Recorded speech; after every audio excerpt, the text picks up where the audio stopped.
Bonjour et bienvenue sur Zen et Yogi, tout un état d'esprit, le podcast qui vous veut du bien. Cette semaine, on va parler du Yoga Nidra, que l'on assimile au yoga du sommeil ou encore au sommeil conscient. Je vais vous expliquer ce que c'est et quels sont les effets. Ce qui vous donnera envie ou pas de le pratiquer.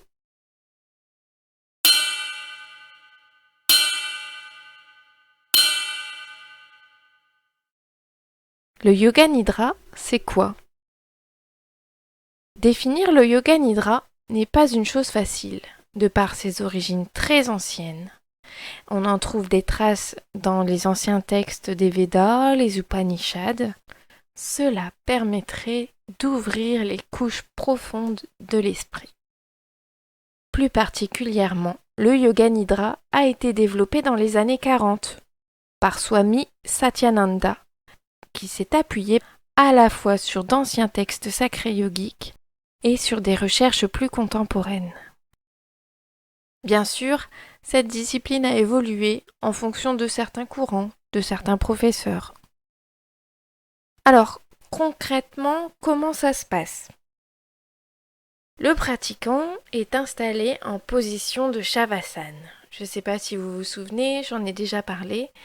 Donc, c'est sur le dos, bras et jambes légèrement écartés du corps, les paumes vers le ciel. Alors, il est possible d'adapter cette posture avec tous les coussins que vous pouvez avoir, des couvertures, parce que souvent, quand on est immobile, on attrape froid. Donc, effectivement, on ne va pas bouger, on va être assez passif dans le Yoga Nidra. L'enseignant, il va venir guider oralement la personne pour l'amener dans un état de profonde relaxation, mais sans dormir. Bon, après, si vous vous endormez, c'est pas grave, c'est que vous en aviez besoin. Cela donc commence par une prise de conscience de son corps, puis de la respiration, des sensations et des émotions. Il peut y avoir aussi la prise d'une résolution que l'on appelle sankalpa. C'est une intention positive que l'on fixe pour la pratique ou pour la suite de la journée. Il peut y avoir aussi des visualisations. En fonction de l'enseignant, les étapes se retrouvent dans un ordre différent. Le but étant le même. Alors, attention, le Yoga Nidra, ce n'est pas de l'hypnose.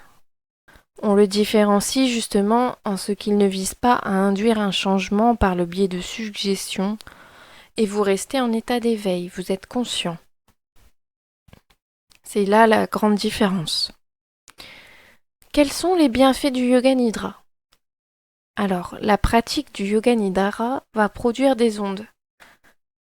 Selon le niveau de conscience atteint, les ondes émises par le cerveau seront de type alpha, donc ça c'est le cas de la relaxation, theta, quand c'est en sommeil paradoxal, créativité, les rêves, et voire des delta, qui correspondent au sommeil profond.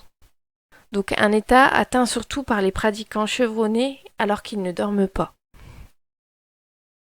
L'état delta active le système nerveux parasympathique et ça réduit l'anxiété et la tension.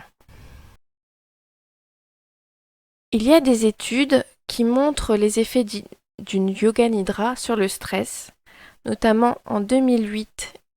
Kamakhya Kumar publie une recherche dans le journal indien du savoir traditionnel qui montre la diminution significative du stress, et ce qui a été confirmé en 2011 par Stankovic. Le Yoga Nidra est idéal pour les insomniaques. Des études ont démontré qu'il procurait un temps de relaxation équivalent à 4 fois le temps de sommeil ordinaire. Bref, pour résumer, meilleur sommeil, meilleure santé et bien-être. Que demander de plus? En tout cas, je vous invite, si vous avez l'occasion, à essayer avec un professionnel qui vous guidera. Mais les effets ressentis sont énormes, c'est régénérant. Pour en avoir vécu l'expérience, c'est comme si on avait passé une bonne nuit de sommeil et qu'on se sentait bien prêt à affronter le monde, si je puis dire. Et pour aller plus loin, comme toujours, voici la rubrique livre.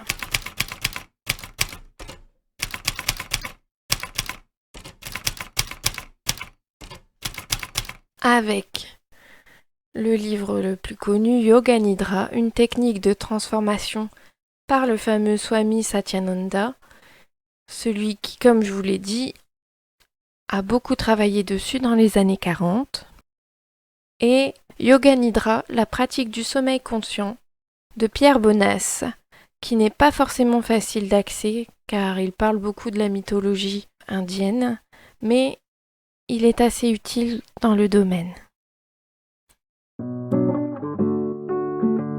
Voilà, j'espère que cela vous a plu. N'hésitez pas à liker, partager et à vous abonner selon votre plateforme.